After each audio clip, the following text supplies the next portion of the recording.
Sa ngalan ng Ama, ng Anak, at ng Espiritu Santo. Amen. Sumainyo ang Panginoon. At sumainyo rin. Mga kapatid, sa araw na ito, ating pinagdiriwang ang banal na kapistahan ng mga apostol ng ating Panginoong Hesukristo, si San Felipe at Santiago Menor. Tayo ay nagpapasalamat sa Diyos dahil ang ating simbahan ay umusbong dahil sa paghihirap, sakripisyo, pagpapatotoo ng kanyang mga apostol. At tayo din ay inaanyayahan na sundan natin ang halimbawa ng kanyang mga sinugo. Tayo din lahat ay sinusugo na maging pinakakatawan ni Kristo. Gusto mo bang magkaroon ka ng kapayapaan sa iyong buhay? Gusto mo bang mapuno ka ng tuwa?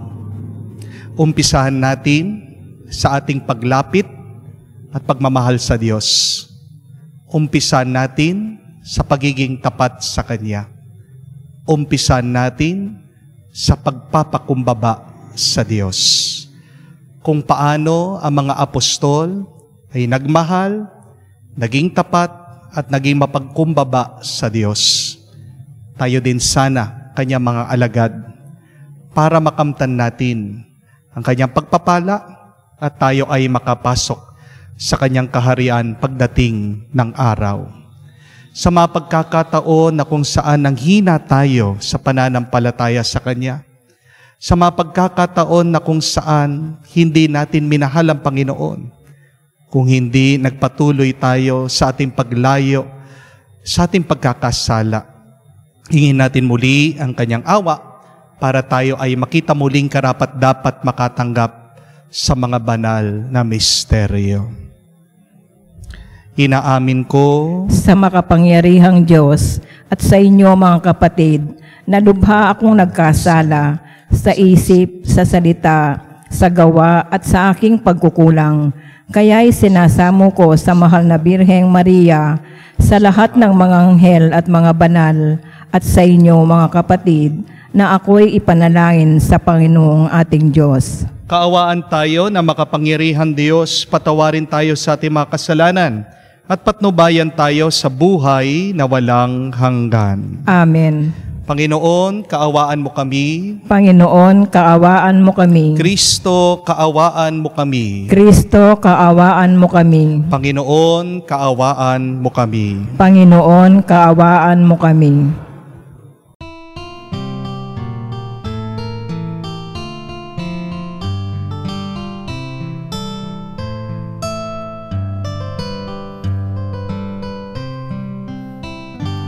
Luwalhati sa Diyos sa kaitaasan,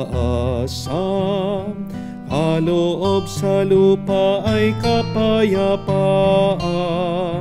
Pinupuri ka at ipinandarangal, sinasamba ka dahil sa dakila mong kalwalhatian.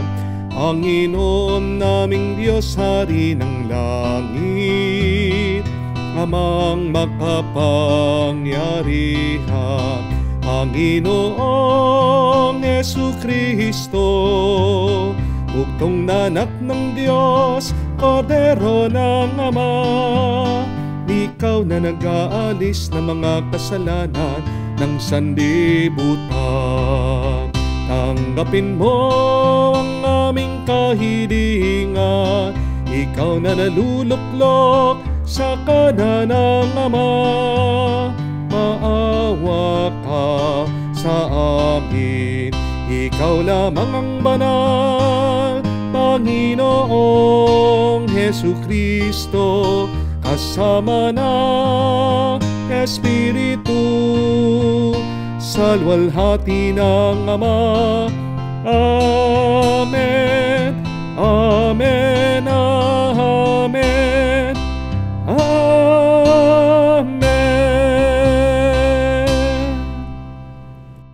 Manalangin tayo.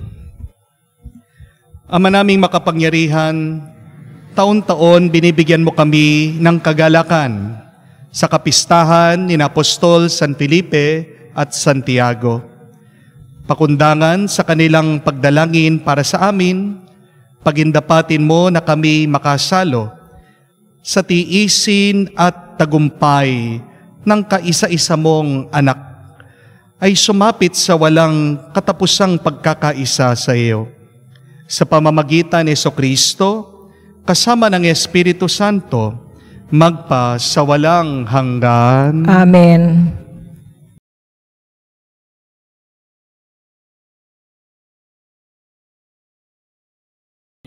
Pagbasa mula sa unang sulat ni Apostol San Pablo sa mga taga-Korinto. At ngayoy ipinaalaala ko sa inyo, mga kapatid, ang mabuting balita na ipinangaral ko sa inyo. Iyan ang inyong tinanggap at naging saligan ng inyong pananampalataya. Sa pamamagitan nito'y naliligtas kayo kung matatag kayong nananangan sa salitang ipinangaral ko sa inyo. Liban na nga lamang kung kayo'y sumampalataya na di iniisip ang inyong sinampalatayanan.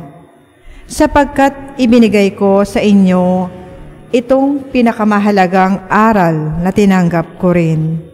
Si Kristo'y namatay dahil sa ating mga kasalanan, bilang katuparan ng nagsasaad sa kasulatan. Inilibing siya at muling nabuhay sa ikatlong araw, ayon din sa kasulatan. At siya'y napakita kay Pedro, saka sa 12. Pagkatapos, napakita siya sa mahigit na 500 kapatid na nagkakatipon. Marami sa kanila'y buhay pa hanggang ngayon, bagamat patay na ang ilan. At napakita rin siya kay Santiago, saka sa mga apostol na sama-sama noon. Sa kahuli-hulihay, nagpakita rin siya sa akin, bagamat ako'y tulad ng batang ipinanganak ng di kapanahunan. Ang salita ng Diyos. Salamat sa Diyos. Laganap na sa daigdig ang kanilang mga tinig. Laganap na sa daigdig ang kanilang mga tinig. Ang langit ay naghahayag na ang Diyos ay dakila. Malinaw na nagsasaad kung ano ang kanyang gawa. Bawat araw, bawat gabi, ang ulat ay walang patlang. Patuloy na nag-uulat sa sunod na gabi't araw. Laganap na sa daigdig ang kanilang mga tinig. Walang tinig o salitang ginagamit kung sa bagay, at wala ring naririnig na kahit na anong ingay. Gayunpaman, sa daigdig ay laganap yaong tinig. Ang balita'y umaabot sa duluhan ng daigdig. Laganap na sa daigdig ang kanilang mga tinig.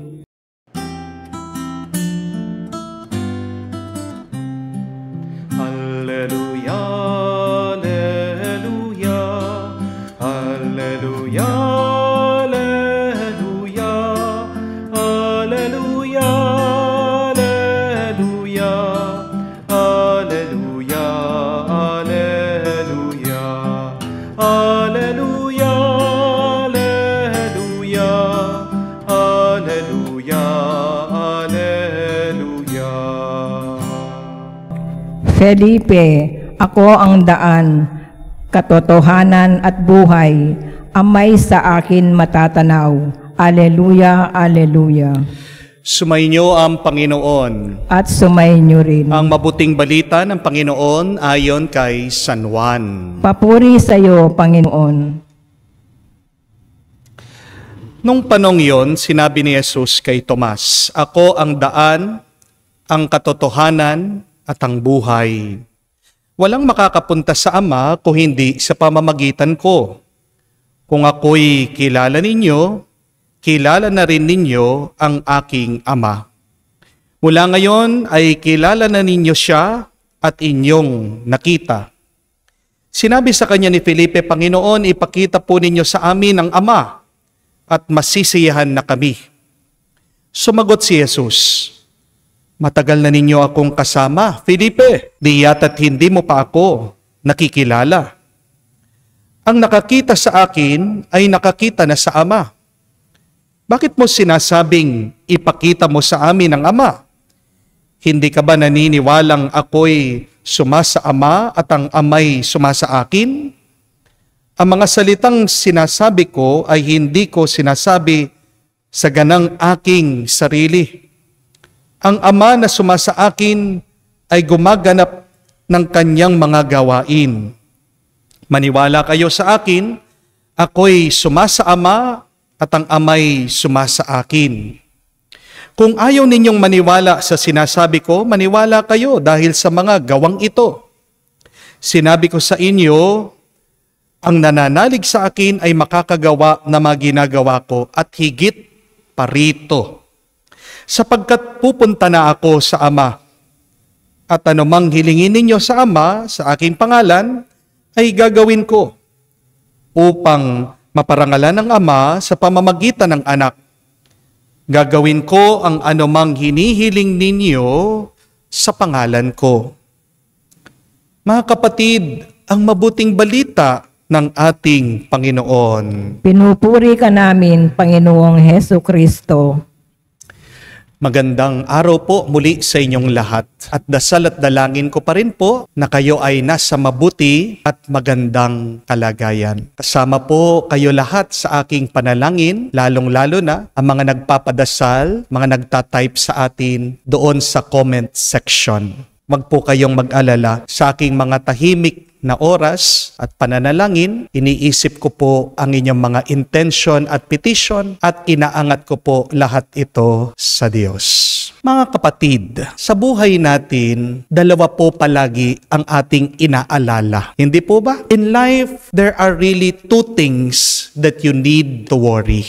Either you are healthy or you are sick. Yan po palagi ang concern natin. Yung maging malusog tayo at gumaling sa sakit. Hindi po ba? Kasi walang kwenta ang pera kung may sakit ka. Walang kahulugan ang kasikatan mo kung naghihina ka. Hindi ka makakakita ng tuwa kung meron kang nararamdaman sa iyong pangangatawan. These are the two main concerns of our life. To be healthy, to get healed from our sickness. Pero kung kayo po ay healthy, ano pang inaalala mo? Huwag ka na mag-alala. Kung may sakit ka, dalawa lang naman ang dapat mong alalahanin. Hindi po ba? Yung gumaling ka o baka yung mamatay ka. Pag gumaling ka, ano pang aalalahanin mo? Di ba wala? Pero pag namatay ka, ano po dapat ang iyong alalahanin? Kung pupunta ka ba doon sa taas o kung ikaw ba ay pupunta doon sa baba? Kung ikaw man ay mapupunta doon sa taas, ano pang aalalahanin mo? Di ba wala? Pero kung pupunta ka dun sa baba, sa impyerno, mag-aalala ka ba? I tell you, wala din po dapat kayong ikatakot at aalalahanin. Bakit? Kasi makikita mo doon yung mga kaibigan mo, yung mga kasama mo. Di ba? Busy ka na, makikipag-chika-chika sa kanila. Joke lang po. Joking aside, wala dapat tayong ipag-alala. Kahit na mamatay tayo, kahit na mawala na tayo dito sa mundo, kahit na matapos ang ating oras dito sa mundong ibabaw. Bakit? Kasi po, sabi ng ating Panginoon, siyang katotohanan, siya ang daan, siya ang buhay. Kung maniniwala ka kay Jesus, kung susunod ka kay Jesus, mabibigyan ka ng buhay. At buhay na walang hanggan. Amen? Tandaan niyo po yun. Kung kayo ay naniniwala, kung kayo ay susunod kay Jesus, kung kayo ay nagmamahal sa Diyos, hindi naman tayo papabayaan ng Panginoon. Di ba si Jesus din na nagsabi na gumagawa siya ng maraming kwarto sa langit para sa atin? Di ba ginawa tayo ng Diyos mula sa kanyang pagmamahal? Anong ibig sabihin nito? Mahal na mahal tayo ng Panginoon. Yung mahal ba ng Diyos papabayaan niyang mawala? Hindi. Yung mahal ba ng Diyos papabayaan niyang mahirapan? Hindi. Yung mahal ba ng Panginoon matitiis ba niya na siya'y naghihirap? Hindi. Mga kapatid, hindi tayo hahayaan ng Diyos na mapunta sa impyerno. Pero ang tanong, bakit meron pa rin po mga tao na napupunta sa impyerno? Dalawang klase lang ng tao ang mapupunta doon sa ibaba, sa impyerno. Sino po? Tandaan nyo ito. Number 1, yung mga taong ayaw sumunod sa Diyos. Pero number 2, yung mga taong ayaw pumasok sa langit. Una, ang mga taong ayaw sumunod sa Diyos, silang mapupunta sa impyerno. Mapipigilan mo ba ang isang tao kung ayaw niyang pumunta sa liwanag? Hindi. Mapipilit mo ba ang isang tao kung gusto niyang manatili doon sa pangit na kalagayan, masamang kalagayan? Hindi. Anong magagawa mo sa isang taong tamad at ayaw magtrabaho? Wala. Kaya nga naghihirap siya. Anong magagawa mo sa isang tao na pinipili niyang kumain puro ng junk food, hindi healthy na pagkain? Wala. Kaya nga nagkakasakit siya.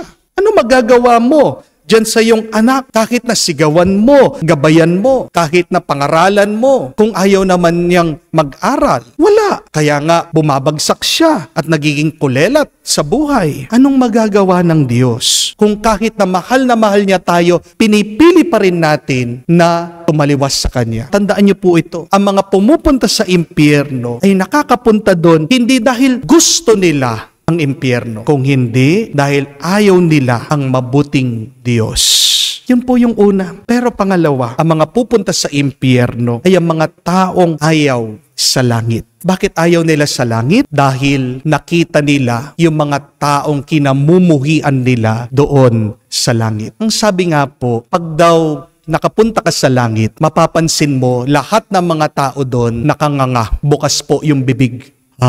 Bakit po nakanganga? Kasi shock sila, nabigla sila. Anong kinabigla ng mga tao? Bakit nakanganga sila? Kasi nakita nila doon yung mga taong hindi nila inaasahan na dapat nandoroon. Sino yung mga taong yon? Yung mga taong kinaiinisan nila, yung mga taong ayaw nila, yung mga taong gumawa na masama sa kanila, yung mga kaaway nila, yung mga taong makasalanan. Pero sino ba tayo para sabihin na ang isang tao hindi karapat-dapat sa langit? Tayo'y tao lang. Hindi tayo Diyos. Ang Diyos ang nagpapapasok sa langit. Kung ang isang tao, ayaw mo man yan, sinaktan ka niya, pero nagsisi siya, nagpakumbaba siya, humiling siya ng tawad sa Diyos, pinapasok siya ng Panginoon sa langit, sino ba tayo para sabihin na hindi karapat-dapat ang taong yon sa langit? Pero merong mga tao na mas pipiliin pa nila ang mabuhay sa impyerno dahil hindi nila matiis na makasama ang mga taong nagkasala sa kanila. Mga kapatid, ang Diyos ay pagmamahal at ang langit ay ginawa din ng Diyos dahil sa kanyang pagmamahal sa atin. Heaven is for all. Pero ang tao pumupunta sa impyerno. Bakit? Dahil meron siyang pride. Amen? Ang tao, mas pipiliin pa niyang mabuhay sa ibaba kasi meron siyang kataasan ng loob. May tao na gusto pa ang impyerno kesa sa langit kasi ayaw niyang mahalin ang nagkasala o nakasakit sa kanya. Remember, my dear friends, nobody goes to hell by accident. Everybody goes to hell by choice. Kung mapupunta ka man sa impyerno, ito ay dahil pinili mo. Amen? At bakit nandoon ka sa ibaba? Dahil mas mahalaga sa iyo ang iyong pride kesa sa pagpapakumbaba at pagmamahal sa mga nakasakit sa iyo. Kaya nga po, ang demonyo, siyang unang-unang puno ng pride. Di po ba? Hindi matanggap ng demonyo ang pagmamahal ng Diyos sa taong mahina at makasalanan. Kaya nga po mga kapatid, tandaan niyo po ito. Dalawa po ang susi sa langit. Una ay ang ating pananampalataya. Pangalawa ay ang ating pagpapakumbaba. At isa po ang pintuan ng langit. Hindi po ito ano, kung hindi sino. Ito ay si Jesus. At sino si Jesus? Siyang pagmamahal na nagkatawang tao. Pumasok tayo sa pintuan ng pagmamahal gamit ang susi ng pananampalataya at pagpapakumbaba. Yan ay ang karanasan ng langit. Yan nga po, sino ang mga puno ng pag-aalala? Sila yung mga taong una, kulang ang pananampalataya. Pangalawa, wala silang pagpapakumbaba. At pangatlo, kulang sila sa pagmamahal. The question is, do you have faith? If you have it, then you should show it by following God's will. Second question, do you have humility? Are you willing to let go and to accept what Jesus accepts? Wala ka dapat mag-alala. Kung may pananampalataya ka, kung meron kang pagpapakumbaba, at kung nagmamahal kang tunay. Tandaan niyo po mga kapatid, that everything in your life happens for a reason, for a purpose. Nothing goes to waste. Ano man ang mangyari sa iyong buhay, mabuti o masama, walang sayang diyan. Ginagamit lahat yan ng Diyos para sa iyong kabubuti. At pagdating ng panahon, may mabuti kang maranasan. Kamukha lang po, tingnan niyo, sa gatas. Kahit na nagtagal ang gatas sa rep, kalaunan pagtagal, magiging yogurt yan. Healthy, makakain mo. Pero ang gatas, pag nasira, hayaan mo lang. Kasi kalaunan, pag tumagal, magiging keso yan. Cheese.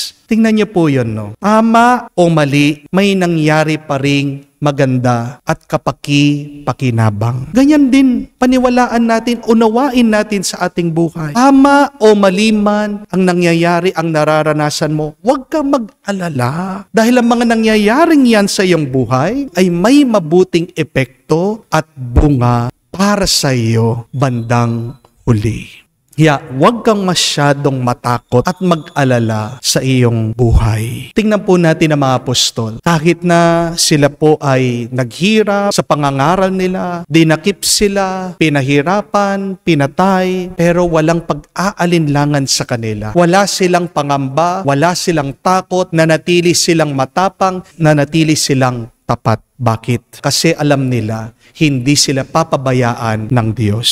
Sundan po natin ang halimbawa ng mga apostol, si San Felipe at si Santiago. Kahit na pinatay sila sa kanilang pangangaral, hindi sila nag-alala, hindi sila nangamba, hindi sila natakot. Nauunawaan nila, kung nabuhay sila, pagpapatuloy nilang misyon nila. Pero kung sila man ay masawi, makakasama nila si Jesus. Ganyan din po sana ang maging mentality natin, ang ating pag-iisip. Kung mabubuhay ka, kahit na may hirap dito sa mundo, mapagpapatuloy mo ang mabuti mong magagawa. Pero kung darating na ang iyong oras, huwag kang matakot, huwag kang mag-alala. Dahil kung naging tapat ka naman, nagpakumbaba ka, at minamahal mo ang Diyos, hahayaan ka ba niya na mapunta doon sa baba, doon sa lugar ng paghihirap? Di ba hindi? Sino ang mga taong nag-aalala?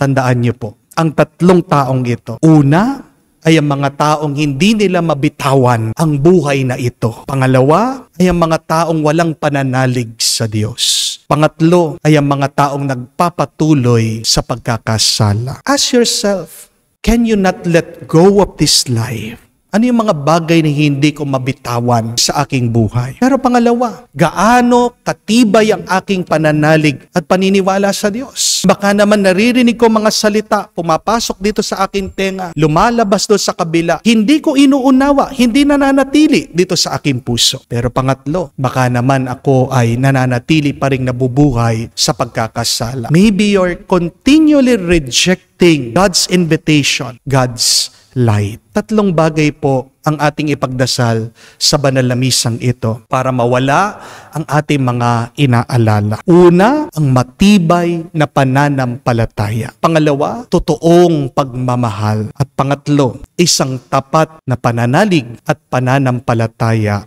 sa Diyos. Amen. Manalangin tayo para sa pangangailangan ng simbahan sa pamagitan nila San Felipe at Santiago. Ating sabihin, Panginoon, dinggin mo kami. Panginoon, dinggin mo kami. Ang mga obispo at mga pari, naway buong tapang na isagawa ang tungkuling magpalaganap ng Hebanghelyo kahit sa mga lugar na hindi ito tinatanggap. Manalangin tayo sa Panginoon. Panginoon, dinggin mo kami. Ang mga hindi nakakikilala kay Kristo, naway maakay sa liwanag ng Ebanghelyo sa pamamagitan ng mga turo at halimbawa ng mga Kristiyano. Manalangin tayo sa Panginoon. Panginoon, dinggin mo kami. Tayo naway maging saksi ng Ebanghelyo sa pamamagitan ng ating paglilingkod sa kapwa. Manalangin tayo sa Panginoon. Panginoon, dinggin mo kami. Sa katahimikan po ng ating puso, buksan natin at sabihin sa Diyos ang ating mga personal na pangangailangan. Ama, inihahayag ng iyong anak ang pag-ibig mo sa amin sa tulong ng mga panalangin ng matatapang na pastol na nangangalaga sa inyong katawan. Nilalapit namin sa iyo ang aming mga kahilingan sa pamamagitan ni Kristo aming Panginoon. Amen.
Manalangin kayo mga kapatid para ang ating mga paghahain ay kalugdan ng Diyos amang makapangyarihan. Tanggapin nawa ng Panginoon itong paghahain sa iyong mga kamay sa kapurihan niya at karangalan sa ating kapakinabangan at sa buong sambayanan niyang banal. Ama naming lumikha, tanggapin mo ang aming mga alay. Ngayong kapistahan ni na Apostol San Felipe at Santiago. At ipagkaloob mong ang pamumuhay namin araw-araw ay maging reliyong minarapat at kinalugdan mo sa pamamagitan ni Jesucristo kasama ng Espiritu Santo magpasawalang hanggan. Amen. Sumainyo ang Panginoon. At sumayin niyo rin. Itaas sa Diyos sa inyong mga puso at diwa. Itinaas na namin sa Panginoon. Pasalamatan natin ang Panginoong ating Diyos. Marapat na siya ay pasalamatan. Ama naming makapangyarihan, tunay nga marapat ikaw ang aming pasalamatan sa pamamagitan ni Jesucristo na aming Panginoon. Itinatag niya ang iyong sambayanan at mga apostol ay saligat katuwang sa pagpapanatili ng iyong pagmamahal na di nagwawakas kahit kailan. Kami sambayanan mo dito sa daigdig ay katibayan ng pamumuhay sa langit. Kami narito at tagapagpahiwatig sa pagkakaisa ng tanan sa iyong pag-ibig. Kaya kaisa na mga anghel na nagsisiawit ng papuri sa iyo nang walang humpay sa kalangitan, kami nagbubunyi sa iyong kadakilaan.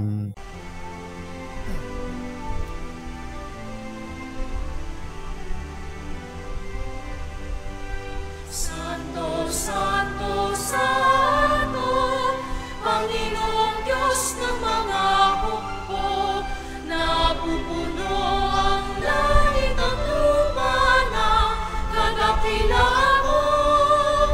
Hosana, Hosana, sa kaitaasan, pinagpala ang naparirito sa ngalan ng Panginoon. Hosana, Hosana, sa kaitaasan. Hosana, Hosana, sa Kaitaasan.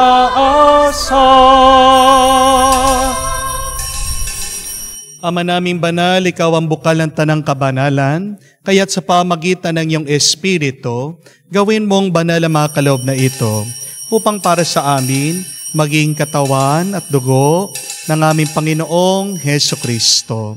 Bago niya pinagtiis ang kusang loob na maging handog, hinawakan niyang tinapay, pinasalamatan kanya, Pinaghati-hati niya iyon, inabot sa kanyang malagad at sinabi, "Tanggapin ninyong lahat ito at kanin, itong aking katawan na ihahandog para sa inyo."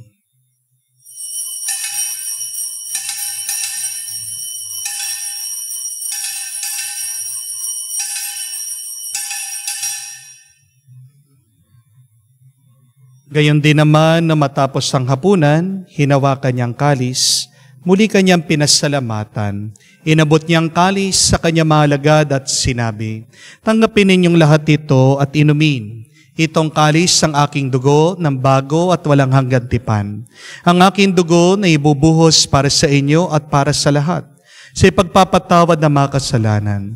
Gawin ninyo ito sa pag-aalaala sa akin."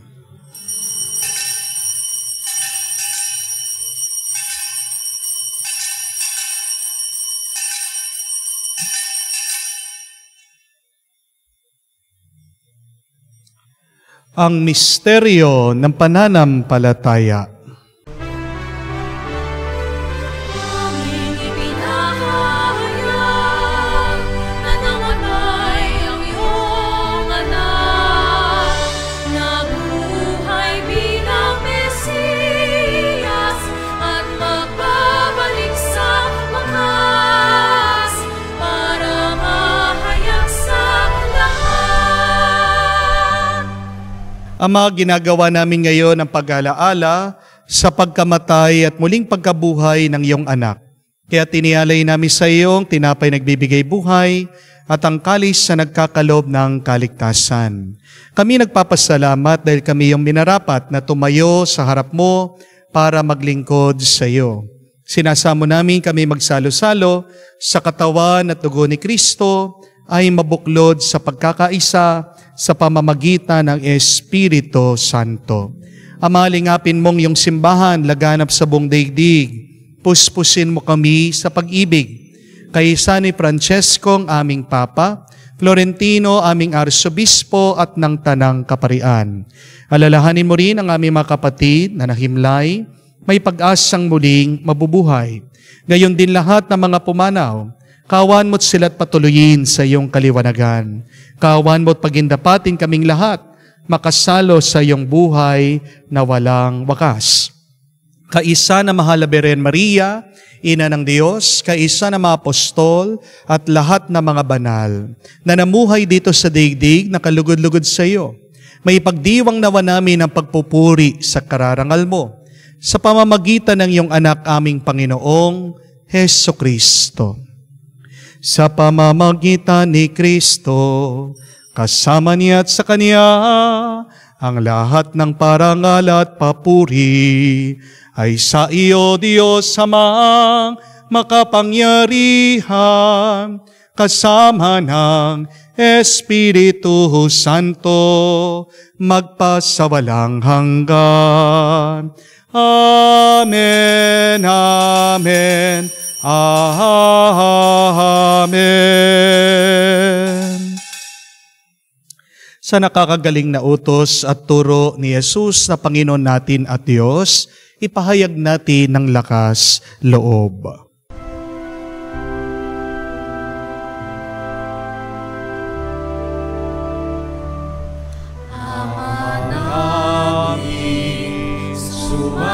Sa langit ka, sambahin ang ngalan mo, mapasa amin ang kaharian mo, sundin ang loob mo dito sa lupa.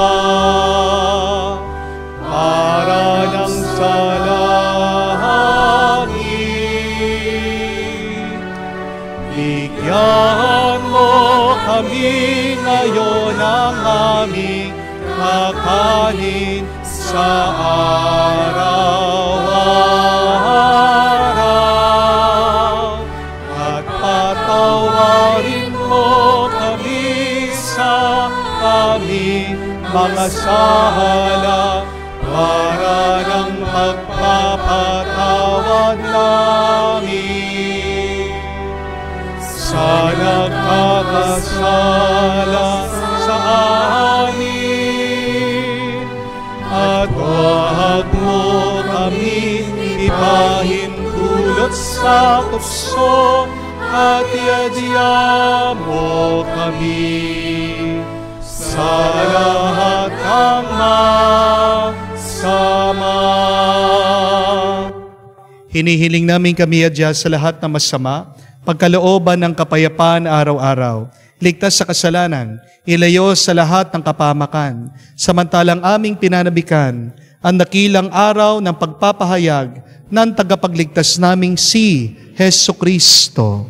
Sapagkat iyo ang kaharian at ang kapangyarihan at ang kapurihan magpakailanman. Amen. Panginoong Hesukristo, sinabi mo sa iyong mga apostol, kapayapaan ang iniiwan ko sa inyo, ang aking kapayapaan ang binibigay ko sa inyo. Tungayan mo ang aming pananampalataya at huwag ang aming pagkakasala. Pagkalooban mo kami ng kapayapaan at pagkakaisa ayon sa iyong kalooban, kasama ng Espiritu Santo, magpa sa walang hanggan. Amen. Kapayapaan ng Panginoon ay laging sumainyo. At sumainyo rin. Magbigayan po tayo ng kapayapaan sa bawat isa. Peace with you po. Kapayapaan po sa inyong lahat. Kordero ng Diyos na nag-aalis ng mga kasalanan ng sanlibutan, maawa ka sa amin. Maawa ka sa amin. Kordero ng Diyos na nag-aalis ng mga kasalanan ng sanlibutan, maawa ka sa amin. Maawa ka sa amin. Kordero ng Diyos na nag-aalis ng mga kasalanan ng sanlibutan, ipagkaloob mo sa amin Ang kapayapaan.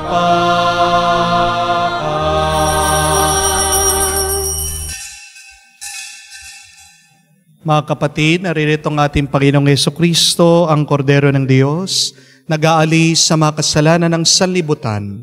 Mapalad tayong lumalapit sa piging ng Kordero. Panginoon, hindi ako karapat-dapat na magpatuloy sa iyo, ngunit sa isang salita mo lamang ay gagaling na ako.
Lumuhod po tayo para sa panalangin sa kabanal-banalan na puso ni Jesus.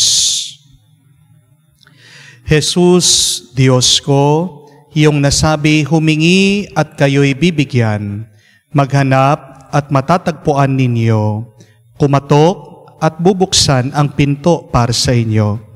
Tunghayan mo po akong nakaluhod sa may paanan mo, napupuno ng buhay at buhay na pananampalataya, at tiwala sa iyong mga pangakong pinabatid ng iyong kabanal-banalang puso at sinambit ng iyong mga labi.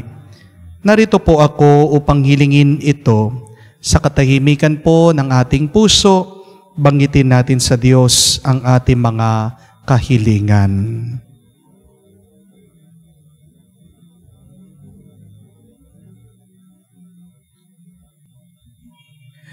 Kanino pa ako tutungo kung hindi sa iyo na ang puso ay pinagmumulan ng lahat ng grasya at kabutihan?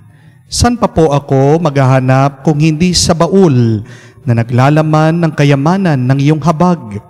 San pa po ako kakatok kung hindi sa pinto kung saan binigay ng Diyos ang sarili niya sa amin at kung saan kami makakapunta sa Diyos?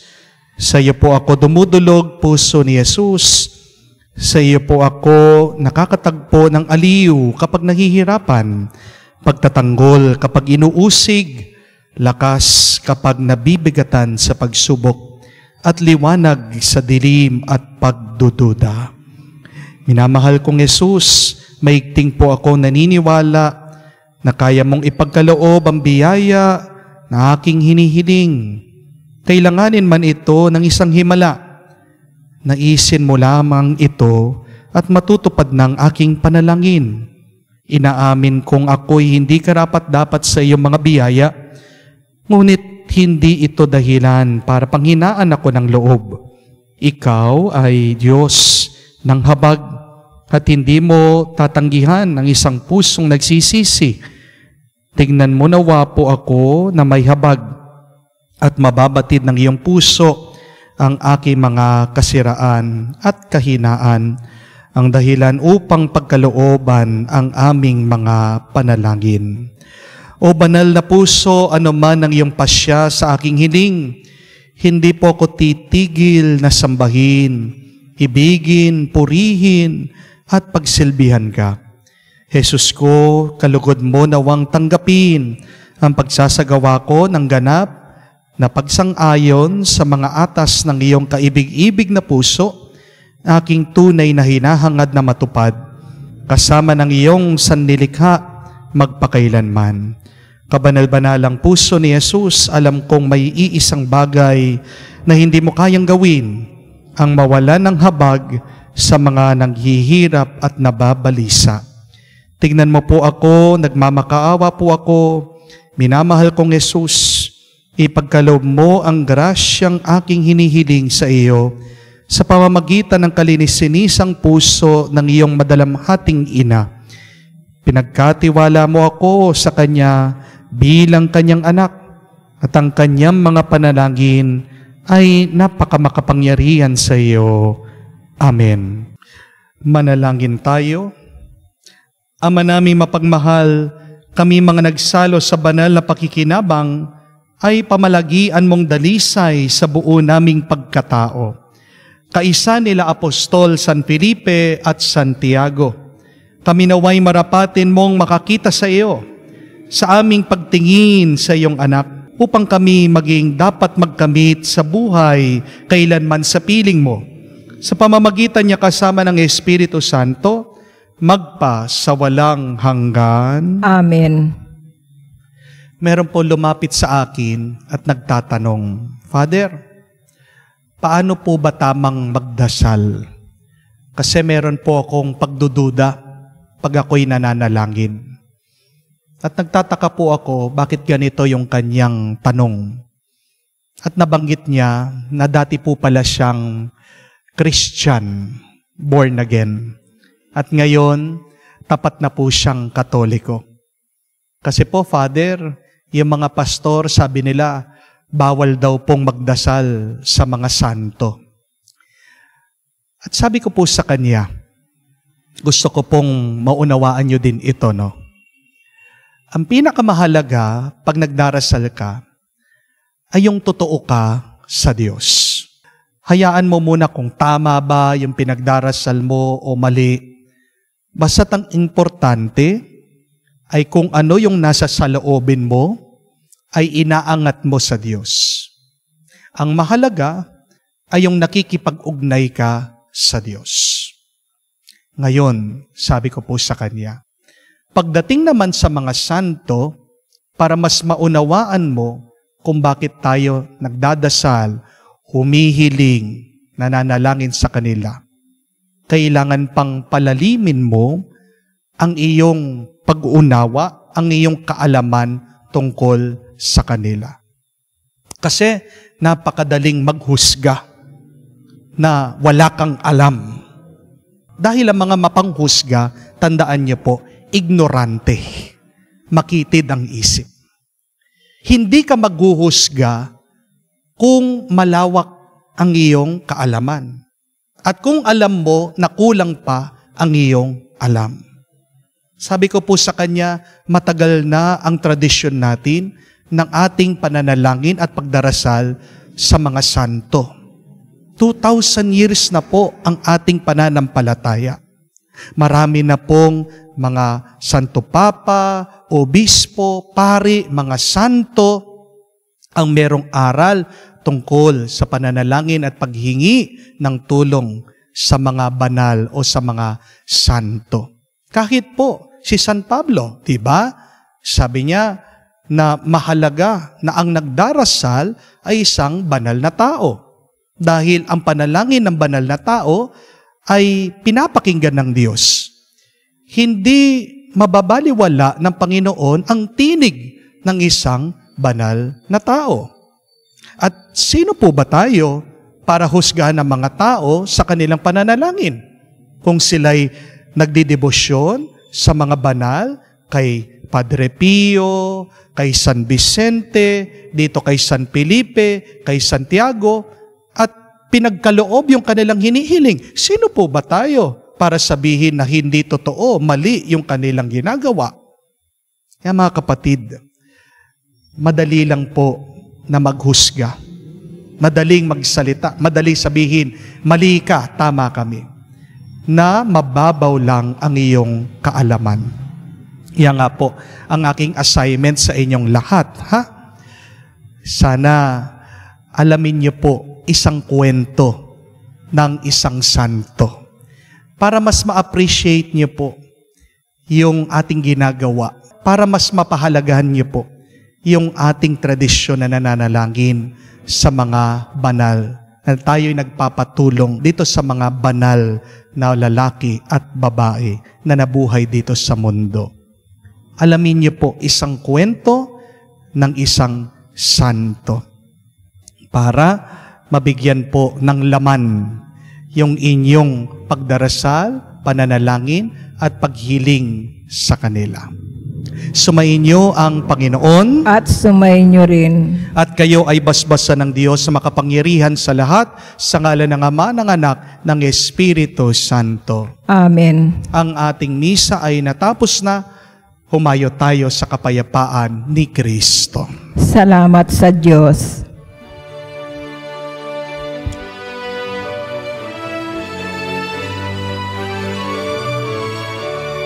Si Jesus ngayon'y nabuhay,